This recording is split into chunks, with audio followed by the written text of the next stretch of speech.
Welcome, everyone. I'm Dirk from Reflect, and we have an excellent panel of experts today to discuss immersive training with AR, VR, mixed reality.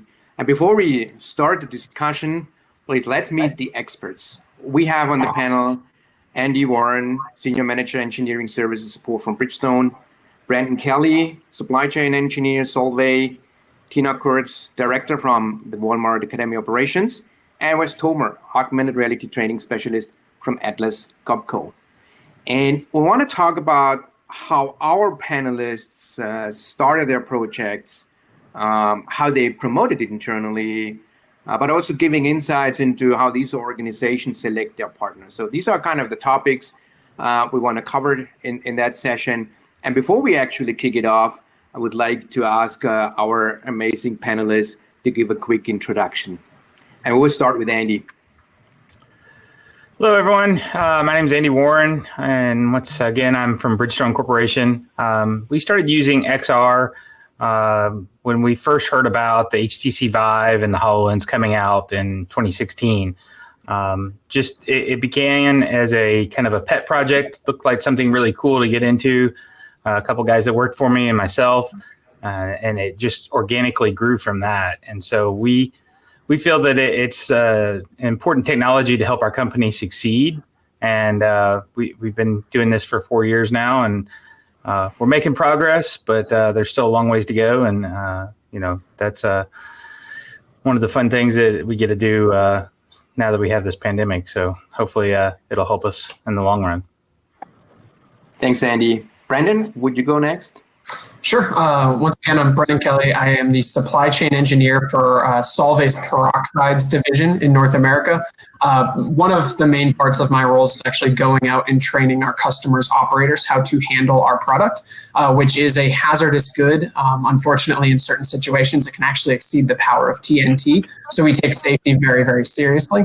Unfortunately, I noticed that we did not have a reinvigorated training program. It was mainly PowerPoints and documents, and I just didn't think it did our training justice. So I looked at bringing in an innovative technology, and I saw virtual reality as the bridge to that destination.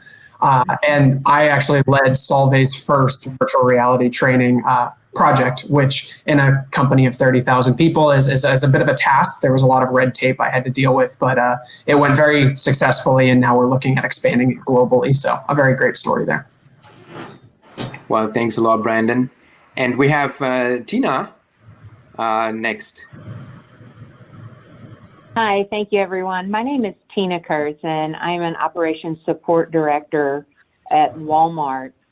About 4 years ago, Walmart built what we refer to as academy stores. We have 200 academy stores across the country, and we have this footprint such that our associates who work surrounding our academy stores get some very thorough, personal, hands-on training, including some virtual reality options for training.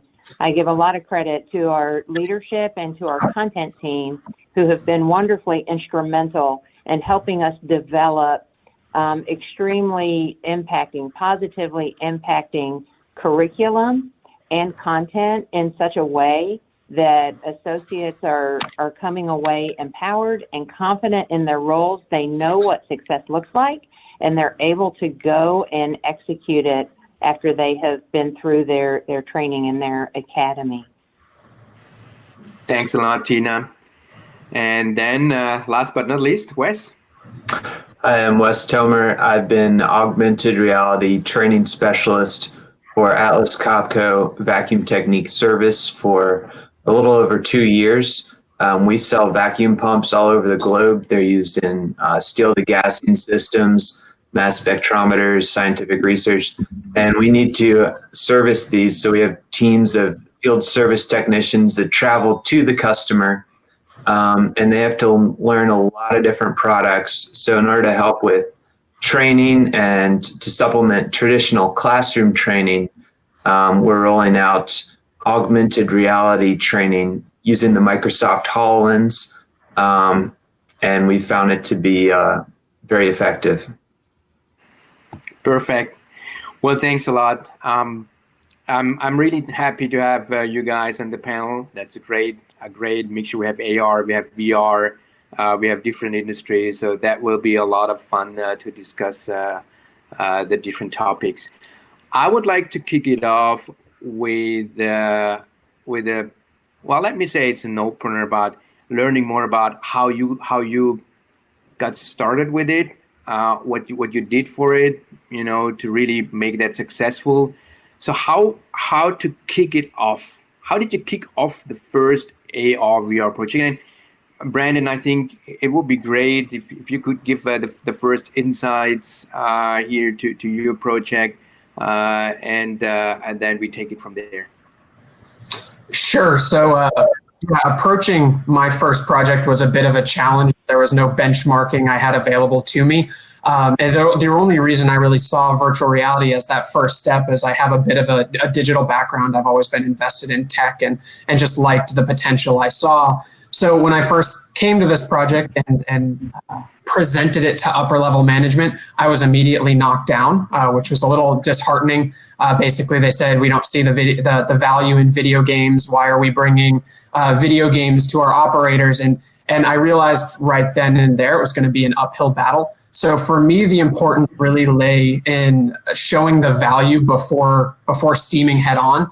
And that's what I did. I had to take a step back and look at exactly what value virtual reality brings that traditional training does not. And I had a side-by-side comparison that I utilized a partner in Houston, Texas, to kind of show what an operator would do traditionally and then what an operator would do in a virtual aspect, and show the learning retention and exactly how intuitive that process was. And that really helped garner some buy-in from leadership. Additionally, we actually even were able to add a revenue stream to it, which of course is always going to entice high-level leaders. So for me, it was continuously reassessing the project and trying to add the value where it was. And that really is what helped gain me the support of leadership. And then I was able to start that project. So yeah, that's perfect. And I want to come back to that later in the discussion, how you really, convince the different stakeholders, but also I know that you spend a lot of time on proving and showing the value. That's very interesting. But first, because it's a different area, Tina, how was that for you when you started your project? So something that Brandon said really resonated with me, and it's that you show them.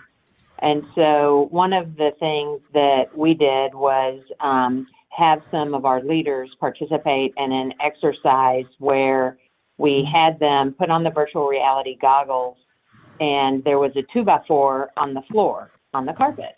And you look through the goggles and you walk the 2x4, and everyone could do it 100%, not a problem. And so then we had them do it again, and about 2 steps in, the carpet disappeared and you're bridging 2 skyscrapers above traffic in New York City. And at that moment, the fail rate was almost 100%. Like, I think we had one person who was still successfully able to do it. And it just illustrated the power of the mind. What the mind believes is reality. Nothing had changed. We're all still in the same classroom. The carpet is still there, but the mind didn't think it was, and it was a game changer. That was what I would call the light bulb moment. Mm. That's an interesting one. Let me ask one more thing, because Brandon also brought that up with the kind of that connection between VR and games, because I experienced the same thing, that people kind of say, well, is there anything else besides gaming, especially in VR? But when you kind of showed that, and I think in the VR engineers call that disbelief of suspension of disbelief, was that something that convinced then the management or the testers, or was that something which kind of fired that whole gaming thing? I would say for us, that was literally the light bulb moment. And then the conversation became, okay, but we don't walk a 2x4 across skyscrapers at Walmart. how would we apply this? And there are so many examples of how you can apply putting yourself in the moment without literally being in the moment. Dangerous situations, we're retail. We have 4,700 stores across the country. What's the right way to handle a slip and fall? Okay, well, you don't want to cause a slip and fall over and over again to teach people. I'm sure that we are familiar in America anyway with this wonderful shopping event that we call Black Friday. So you hire a new associate in March who's never worked in retail in their life. How do you prepare them for Black Friday? Okay, well, you created a virtual reality module of an actual Black Friday event in the moment, and then they really get to experience it, like the crowds and the pressure and the heart rate and the different situations that occur. So there are just so many situations where you create it in VR. We also leverage it for simple, sustainable, repeatable processes, fairly brief process, a lot of times involving how do you leverage technology. You teach them using VR, and it's proven to be really effective. Yeah, that's a very interesting point. I think you called it the Blitz event. And I can imagine how helpful that is for these people. Wes, you talked about how you use the AR part of the immersive trainings for service technicians. How did you get started with it? Well, initially we realized we couldn't keep up with the demand for training, and this was before COVID. We needed to send technicians overseas to a classroom setting, and then you have to get the pump there, which sometimes these pumps are expensive. They weigh a lot, and then optimally they still get some hands-on experience while they're there, but they're sharing this chance with others who are in the same room and the instructor. They're at the pace of the instructor. So augmented reality, we can bring the training to them in their country. Maybe the pump isn't even available, and it's a lot more effective in terms of getting them to do things at their own pace, take ownership of it, and like Tina said, it tricks your mind into thinking that you're actually looking at the end product. You're actually there. It engages more of your brain. So that's why we started exploring it. And the reason we chose augmented instead of virtual was because in our specific use case, we want the technicians to be able to use the physical tools that they would at the customer site. And sometimes they're covered in grease, or that they feel a certain way, they have a weight to them, and they can do both at the same time, train and use the tools. Yeah. And Andy, I know when we talked about it, you have kind of two different audiences there. On the one side, training for the workforce, but on the other side also you talked about the consumer. So how was that to get started with it? Yeah, so the way we actually got started was more on the engineering side for design reviews. So our machinery is very, very large. A lot of people think about the black donut that we sell, but the machines that make the rubber, we have some 5,000-6,000 horsepower motors, gearboxes larger than an SUV, things like that. So like Brandon said, safety is a prime concern of ours. And then on top of that, it's very hard to build a model of that or build a prototype. Some of these machines run for 40 years. So you don't build a prototype of that and then install it. You have to kind of do it as you go. So if there's safety issues or anything like that, it was hard to do. So when we started doing these design reviews, then we said, well, we've already got this built to walk through to see if there's an issue with the machine design, but what about putting an operator in it? And so we started training operators with it. And so we've seen that this was a safety thing. And then we found that even training the operators on a new piece of machinery that's not there yet, we were finding safety issues and design issues. The operator, we had one engineer. He's got to be close to 7 feet tall. He designed this new machine. We get it all designed, several months of work. We go out to the plant, put an operator in the headset. The guy's 5 foot tall. And he's like, there's no way I can reach up there and grab whatever that was he was trying to grab. And had we built that piece of machinery and had to make that change after the fact, thousands of dollars worth of change orders. But we were able to do that ahead of time. And then we were able to train the operators on that. And so we get into that issue of how do you do that? And then, we're looking at how to train our customers. Obviously we sell to everybody in the world, from motorcycles to the world's largest tire. The mining tires, we have some stuff where we train mines how to drive a mine truck because those tires are very expensive and they don't last very long.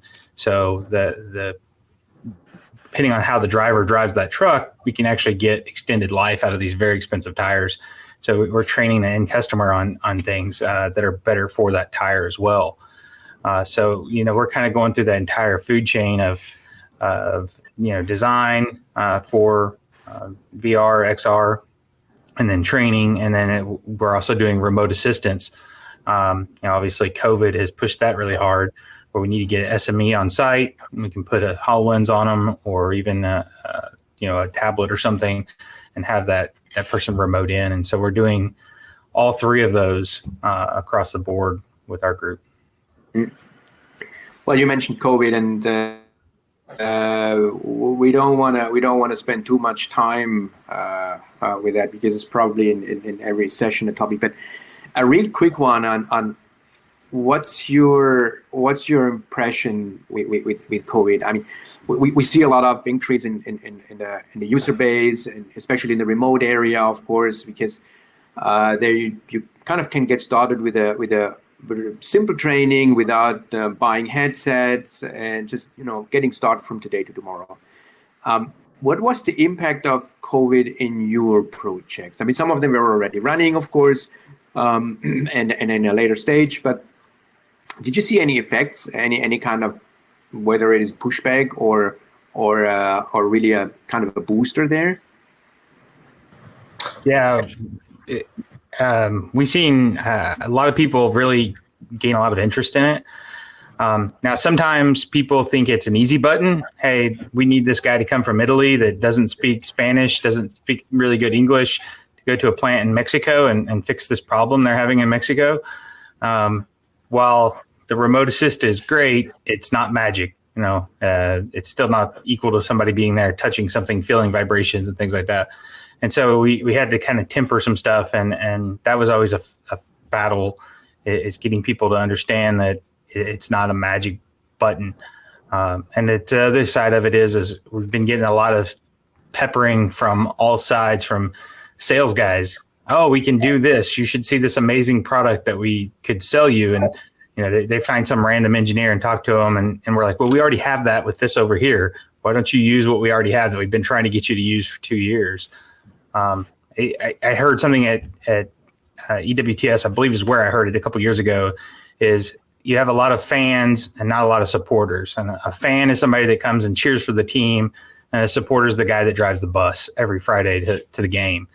And so, we've struggled with that. Everybody sees it and loves it, but not on my project, or next project I'll do it, or things like that. People don't like to change. So we have management saying use it. People saying we want to use it, but not right now. So that's always a battle, trying to get that going.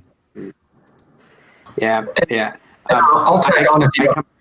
Go ahead, Brendan. I was going to say, I'll tag on if you don't mind, Dirk. I think kind of adding on to what Andy said, we're running through the same issue, is that we explored the value, found the value, and gained buy-in from leadership during the project initialization, which was, of course, before COVID.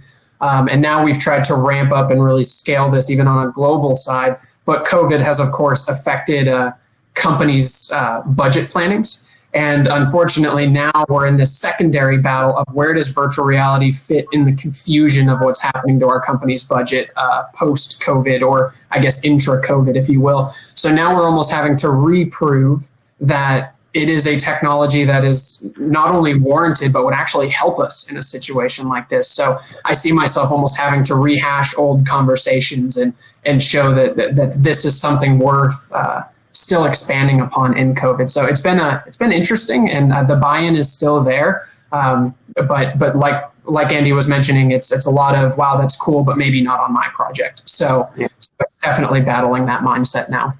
Yeah, that makes totally sense. And I'm really happy now because we have Tina now also live. That's perfect. And I would like to hand it over to you right away because you have a very specific use case. It's a different use case. A lot about leadership training and preparing the staff. And of course, also challenges with COVID. How was it for you in the last couple of weeks and months? You know, it was a shift. We were largely doing in-person instructor-led training, and it's not as easy as, okay, well, just teach it virtually now. The content has to be adjusted. The way that activities are implemented have to be adjusted. But we have really strong teams, and Walmart is so enormously committed to taking care of associates and setting them up to be successful in the right way that we did a pivot. We put a lot of resources on getting us to where we needed to be quickly. Of course, when COVID, when we realized this is a big deal and it's going to rock our country, our first priority was to our customers and to our associates. Honestly, I think all the folks that work there out in the field have been America's heroes. Once we've kind of found our new groove and supply chain was figured out and we were taking care of business, we shifted to now we need to continue to help people on their career journey and being successful in their roles. And so we were able to do that. You know, one of the ways that we are using virtual reality, and I think we're unique in this capacity, is all of us here are leaders. I would say in the audience, the vast majority of the people that are interested in what we are talking about, they are leaders in their own companies. And as with any leader, there comes a time where you are developing talent for the first time in your career.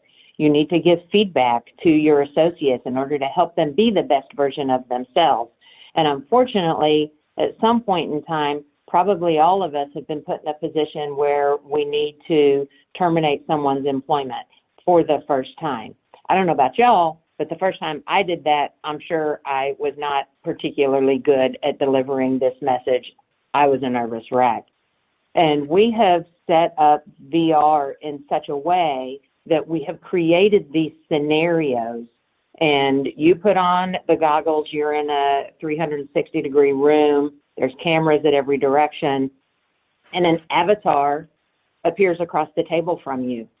And you are either giving them feedback on poor performance, or you are telling them that their employment with the company is going to end. And so let's say you're giving feedback and your avatar is not accepting it particularly well. They respond to the kinds of things that you say, and they are challenging, and then they can be personally attacking. You just don't understand my life. You don't care about me, and you respond accordingly. After the encounter is over, then the tables turn, and you become the associate. But you are being developed by you, and your body language has been recorded, your voice inflection, you're leaning in, your hand gestures, and it's a really strange experience to be on the receiving end of a development conversation when it's you developing you. It's been wonderfully effective, and it's a way that we can help new leaders get it out a few times and refine how it is they want to approach having these conversations when their first time is not actually in front of an associate. So it's been a really great way that we have leveraged VR in an effort to support and develop our leaders. Yeah. Can I get in on that? Yeah. Go ahead. I would like to take that class, please. Sure. Sounds amazing. I always hate whenever I have to have those conversations. No, I just what I said. I want to have two things. First of all, I want to have that leadership training, and the second one is I want to get prepared for that Blitz event. Just want to see how that is. You know, how does that feel? I mean, you know, having. I mean, we know a lot about the you know, typical use cases, but the leadership training. I mean, it's something very sensitive, and having those reactions. I mean, that's a very very interesting one. But you brought up another thing I would like to discuss when it comes to the users and the feedback. How did you guys collect the feedback of the users and how was it? I mean, from what we do, maybe to have the explanation also for the audience, is we do usually use acceptance testings, right? And then you really see what works, what does not work. You get the feedback because it's very hard sometimes to kind of split that feedback from, you know, have the feedback, the real feedback, without all the emotions around AR and VR. That's so great, right? I mean, it's kind of what my feeling is you have to do that several times, because the first time they're all, you know, flashed, and it's, you know, it's cool having the Microsoft HoloLens or an Oculus on their head. But then with the time, it's really about, you know, using it. So how do you use or how do you do the feedback sessions, and what kind? How was the feedback actually? Andy, maybe we start with you. Yeah, so, you know, early on when you get started, there's just a lot of, you know, almost interviews of people afterwards, and it started out very informal because it was a small group. We only had a couple devices and things like that. As we got rolling it out bigger and bigger, we looked at different ways of doing it through like surveys and, you know, focus groups and things like that. And what we found is like going simpler, because it is so cool tech, and, you know, everything's in your face, but then giving them, you know, a paper survey after they get done, and then tracking that. And then when we're doing operator training, we actually get kind of feedback from them on those surveys. And then what we do is we track their performance. So, you know, one of our biggest things is getting a new operator ramped up to run these very specialized machines. You know, we're not bringing in an engineer to work on something. We're bringing in a guy that's going to run a tire building machine, and it's really an art form. And so, you know, it takes about 6 months to get a person up to speed. So if we can shorten that training window, it's a very easy KPI. If we can reduce waste, you know, one of the reasons that VR training and MR training is so good to us is we have the safety aspect. It's very dangerous running these machines, but then also, you know, it's a lot of money. If you're talking about a tractor trailer tire, you know, several hundreds of dollars worth of material, and somebody gets to the end and they mess it up, then we have to scrap that. There's no recovering that tire if they do something wrong at the end. If they do it in the virtual world, you know, obviously that's free. So tracking scrap, tracking, you know, performance KPIs is kind of how well the is working from that side of it, and then getting kind of feedback from the users. What do they think about it? How do they feel? You know, we have a pretty decent size survey that we did, and we track that multiple times. So it's not just a one time and done. We got them using it once a week, and then we track it over that time and see how they're doing. Yeah. Well, and I think the advantage is you have numbers there. You say, well, the process today takes 6 months. That's good. Or what we see a lot is that there's no numbers available. That you say, okay, wait, we don't have the same process. It's different, so we can really measure, which makes it even harder than to show the value. Wes, how is that with the service technicians on your side? How is the feedback there, and how do you measure that? The feedback is positive, and initially I showed it to one guy who had a lot more experience than the others, just to hear what he thought, and some of it was negative, but made some changes to it before presenting it to the others, because it was really important to me to have one key supporter at least who I knew others would respect. So most of the feedback has not been formal. It's been through video, through an interview style feedback. But people say, you put their name and their position in the bottom of the video, and people say, I respect that guy. He likes it. It must be good. He's been with the company 30 years or whatever. So I found that to be the most effective way of getting and sharing feedback. Brandon? Yeah, sure. And then kind of going on what both Andy and Wes have said, for me personally, I wanted to have a formal way to track responses. Mainly our project was geared towards customers, going out to our customers and training them. So I wanted to make sure that the satisfaction rate was better than the original training. So I just made a simple Google form, and after they completed the training, I would document what they thought of the devices, what they thought of the training itself, and then whether or not they found this training more effective than training that they've received previously. The first training we did get pretty overwhelmingly positive results. However, a lot of our customers are in the pulp and paper industry, and they're a little bit more antiquated industries with not a lot of tech.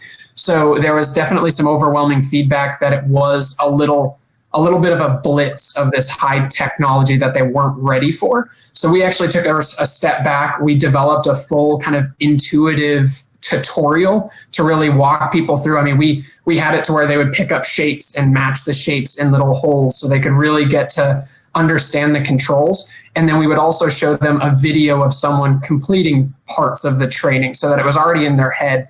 And once we did that, we started receiving overwhelmingly positive results. I think the last time I pulled up the metrics, were at a 97% of operators agree that this training is better than the training that they've received prior, and that they want to see this training developed further moving on. And I will say, documenting all of these responses has really proved helpful in preaching to leadership that this is effective. Additionally, in our voice of the customer that we send out, virtual reality has actually been noted a couple different times on the reason why they're re-upping their contracts with us. They like us going above and beyond. So I think the value for virtual and augmented reality is so widespread that you just really need to hone in on those benefits and show it tangibly so you can preach it to upper leadership. And that's the main reason why we've been able to be successful in our project. Yeah. Tina, how was that for you? How could you measure and what was the feedback then, especially from the leadership trainings? I'm very interested to hear that. Yes, so we work in an enormously collaborative way and are positively hungry for feedback. It's how you get better. And so, and we have such a culture of this that our audience, which is our associates and our store leadership, our field leadership, they know we want the good, the bad, the ugly, like be for real on this. And so we solicit feedback all the way up the chain, from the associates to the leaders of the associates to those who participated in the training. And it's overwhelmingly positive. Some of the things that we have needed to overcome, some associates are afraid of it, like they don't want to do it. And it's not mandatory. You don't have to. What we find, though, is enough do want to do it, and then they talk about how great it was and how easy it is to remember what you were learned. And that's a very positive metric, is retention. You know, we all have probably suffered through more CBLs in our life than we would care to recall.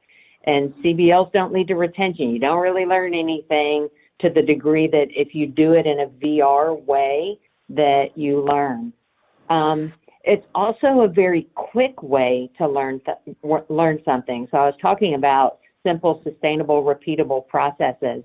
You know, in a retail store, if someone doesn't come to work today that knows how to do that thing, that's a struggle. Or if the person who knows how to do it is the sole person who then teaches the next person how to do it, you know, 5 degrees of separation later, what you were intending to be trained is not being trained like that anymore, because people add things or take away things. So the consistency with the training and people learning the right way, it is such a win for our stores and for our leaders. Now, we did get feedback for some people, the sensation of vertigo is a challenge if they utilize VR. And so depending on what it is that's being trained, we'll put a chair in front of them and they can hold the back of the chair, and that sense of balance is restored and they feel good about it. For a lot of it, you can just sit. And we also, in most of our modules, we give you a device to hold in each hand. And so you're interacting with the VR, and when you have the goggles on, it looks like a laser when you move your hand. And so that sense of interactivity has helped a lot with the vertigo, unbalanced type of circumstance. So truly the feedback has been largely positive, and we have fairly easily been able to overcome the challenges that we have been given. Yeah, well, that's really interesting feedback, and also it's good that you guys share how you do it, because that's, I think, one of the biggest challenges really. Then when we come back to what Brandon said before, it's to really show that value and communicate that value. And I have so many questions about that topic, but I want to quickly bring in another one before we maybe come back to that. We talked about how you got started. We talked about how you show the value. We talked about what's the feedback. Well, now let's also maybe have a quick session about what's missing. Where are we? We don't want to paint only the picture that everything is cool and everything is good, but there's still a way to go with all of that. And I remember and Wes and I we know each other for a while. Wes, I think, and correct me if I'm wrong, you said something like the software is not following up with the expectations. Maybe well, you say it in your own words, but maybe explain us a little bit more about where do you see the gap between where we're supposed to be and what we have today. I think we need to get a little closer to user friendly, like consumer type of augmented reality, where it's good enough that it can hit the market and anyone can figure it out. I think that's part of the reason why the iPhone is so popular, is because it's intuitive. And for us, some of the devices we're using seem intuitive until, like Brendan said, you need to step back and give them a little training on how to train. I had to create a video on how to use the HoloLens and how to pull up the home menu with your wrist. And sometimes you have to use voice commands, and they can forget voice commands if the software isn't designed intuitively. Another thing is that people quickly catch the vision with augmented reality, and they want to be able to grab 3D models and move them like they're real parts. Now, some things you can already do that. Like, it sounds like Brendan's doing that with virtual reality, but a lot of the augmented reality apps and the software hasn't caught up to that capability yet. So I just think we need to see more advances in both the software capabilities and the hardware. So it's kind of the Apple experience in the AR part we're all waiting for, right? Yeah. Smooth, intuitive. Yeah. Brandon? Yeah, sure. And I can follow up on that as well. I think for my industry in virtual reality, for us, it's really the hardware that needs to keep up with the software. I know for augmented reality, it's definitely different. It's definitely more software heavy. Whereas virtual reality, the big gap we have is there's still a disconnect between virtual and your actual reality. I mean, when you have the little HTC Vive clickers, that's not your real hands. And for an operator who doesn't use those very often, it feels strange to have to click something instead of just pick something up. I do know we have haptic gloves and items like that, but they're not not fully out to market where it's easy for someone in a chemical company to go pick them up. Additionally, the teleporting around is something that disorients operators very, very quickly, because they're usually given a small space that they can walk around. But once they reach that limit, if they're not used to virtual reality, it's hard for them to program, oh, I need to walk back into the middle of the room and then teleport over there to reach my destination. And once again, I've even heard of remedies for that. I've seen boots that you can put on that have little treadmills and kind of keep you in the middle of the room. And then I've seen the treadmills that you can get on. But then it's a nice little discussion with EH&S over, are those items safe? So there's still a lot of development that needs to happen in that area. And I'm excited to see where it goes, but that tends to be the biggest contention with operators, is it just doesn't feel natural yet. Andy, what's on your wish list?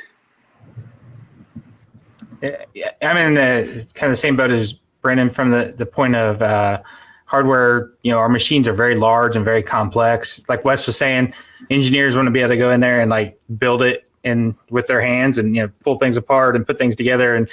And you can design your apps to do that, but the HoloLens can't handle the processing. Even the Vive with a big giant monster supercomputer sitting beside it is going to have a hard time with some of our machines are 3 or 4 stories tall and 400 or 500 feet long and made up of 50 or 60,000 parts. Nothing can process that easily. And so we have to figure out, how much do we model? How much do we not model? How much can we simplify it down? And then the other thing is data creation. So if we're dealing with a model that big, if it's an old machine, it was built in 1949, there's not even drawings of that machine, let alone 3D models of that machine. So to do a training app, do we spend the time to model this giant piece of machinery that's several hundred feet long and thousands of parts, or do we simplify it down and make it look kind of cartoonish? So it's a push and a pull with that. We've tried to do laser scanning and convert it over from a mesh. We're getting better at that, but once again, the hardware can't keep up with the size of that. So that's a challenge for us whenever we're talking about these very complex pieces of machinery. And then how much do we model? How much do we not model? Is it better to keep it kind of more cartoonish and simplify it? And to be honest with you, what they call it, the uncanny valley, where you get it too real and then people complain that it's not exactly right. So you're almost better to kind of leave it cartoonish and make it to where they know, okay, this isn't exactly what I want. One of our apps, they're doing tire inspection. So instead of having it look like a real blemish, it's just kind of a circle on the tire. And when they hover over that, then it brings up a photo of a real blemish. And it's easier for them to understand versus trying to model in what an actual tire bulge looks like from a broken belt, or what flashing really looks like coming out of a mold, or things like that. Instead, we just kind of have a representation, and then they hover over it and it pops up. And we found that works a little bit better than trying to model everything. But once again, we're limited by the hardware and the software with that. Yeah. I've got one last question because we're running out of time soon. Would appreciate a quick answer. And we'll start with Tina. But that's for the audience, right? There's so many people in the audience. They started with the project. They want to start a project. They may be stuck and want to get some advice. So what is your one advice you want to give to someone starting a project or is in a project and want to make it successful? Tina. I would say as your first step out of the gate, go for a quick win. Don't try and boil the ocean. So identify an opportunity that is impacting to many, that you can leverage this solution and you have a high degree of confidence it's going to work. And then you get some influencers on your team. So go for the quick win first. Don't boil the ocean. That's a great one. Thanks, Tina. Wes? I'd say really get to know your stakeholders and your end users and listen to them carefully. Talk with them regularly, get their feedback, If they have criticisms, validate that and see how they can improve it. You can improve it, and just show that you're there to serve and support them. Mm-hmm. That's a good one too. Andy, what's your advice? Yeah, start small, think big, and scale fast. It has to be, like Tina said, you want that win quick, but also you want something that can be applicable to everybody it's in your audience. You don't want it to be some niche thing that's only this one guy's problem. You want it to be everybody's problem, but it's a small problem that you can solve with one thing. And then how can you scale it out to the whole enterprise? And so that would be my tip there. I like that. That's easy to understand. Brandon? Sure. And I think it's in addition to what everyone has said, in addition to making it a quick win, make it something that you're intimately involved with. There are a lot of great companies that can make a lot of great trainings out there, but if you're not truly familiar and know that process with a hands-on experience, you're not going to be able to portray that well to the companies you go out to. So you need to be very familiar with the process you're trying to digitize or virtualize, so you can show that value adequately and get that buy-in from supporters. Yeah, perfect. That's also great advice. Well, thanks a lot for your time. Thanks a lot for sharing your advices, your experience. I think it was a very interesting session. I'm doing AR and VR stuff since 10 years, but I learned a lot again today. Really appreciate that. And the only thing I've left on my bucket list here, I need to try all of your applications. There's so much experience in it. And I hope the audience could take some of these advices and make their project successful. And of course, we look forward now to answering any questions that the audience might have. Well, thanks from our panel.